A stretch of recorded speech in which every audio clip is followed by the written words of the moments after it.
ভোটের সার্বিক প্রস্তুতি আপনাদের আরেকবার জানাবো। লক্ষ্মীপুরে রয়েছেন সহকর্মী আনিস কবির, আমরা যাচ্ছি তার কাছে। আনিস, ভোটের সার্বিক পরিবেশ কেমন দেখছেন লক্ষ্মীপুরে? নির্বাচন নিয়ে আইন শৃঙ্খলা বাহিনীর প্রস্তুতি সম্পর্কে একটু জানতে চাচ্ছি।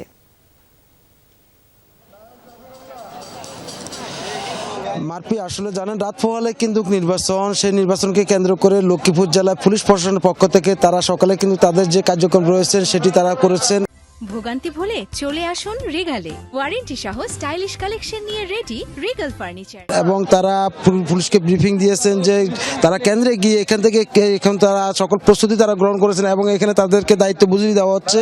দায়িত্ব বুঝিয়ে দেওয়ার পরে কিন্তু তারা প্রিজাইডিং অফিসারের সাথে কথা বলে কিন্তু তারা তাদের যেই ব্যালট পেপার রয়েছেন সেগুলো নিয়ে তারা কেন্দ্রে পৌঁছে যাবে। পৌঁছে গিয়ে তাদের কেন্দ্রে গিয়ে পৌঁছে গিয়ে সকল প্রস্তুতি গ্রহণ করবেন বলে আমরা জানতে পেরেছি। এবং লক্ষ্মীপুর জেলা পুলিশ প্রশাসনের পক্ষ থেকে এবং প্রশাসনের পক্ষ থেকে সর্বোচ্চ প্রস্তুতি নেওয়া হচ্ছে এবং বর্তমানে এখন পর্যন্ত সার্বিক পরিস্থিতি বলা যাচ্ছে যে মোটামুটি ভালো অবস্থানে রয়েছে। তবে হয়তোবা বিকেলের পর থেকে বা আগামী কালকের নির্বাচনে কিন্তু হয়তোবা কোনো ধরনের অপ্রীতিকর ঘটনা ঘটার সম্ভাবনা রয়েছে বলে আমরা বিভিন্নভাবে জানতে পেরেছি। তবে এটির জন্য পুলিশ প্রশাসনের পক্ষ থেকে সকল প্রস্তুতি গ্রহণ করা হয়েছে এবং তারা চাচ্ছেন যে কোনো কেন্দ্রে যেন কোনো অনাকাঙ্ক্ষিত ঘটনা না ঘটে, সেই জন্য তারা সকল প্রস্তুতি নিয়েছেন এবং এখানে সেনাবাহিনী, বিজিবি সকল সদস্যরা কিন্তু এখানে সকল ধরনের কার্যক্রম তারা শক্ত অবস্থানে রয়েছেন, যে বলছেন যে তারা যে কোনো প্রকারে যেন তাদের এই যে নির্বাচনকে ঘিরে কোনো যেন অপ্রীতিকর ঘটনা না ঘটে সেই জন্য তারা সকল প্রস্তুতি গ্রহণ করেছেন। এবং এই প্রেক্ষিতে যে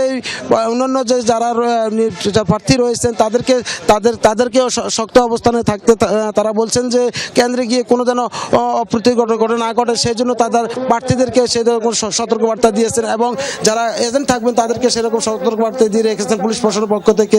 মারফি, ধন্যবাদ আমাদের সঙ্গে যুক্ত হবার জন্য।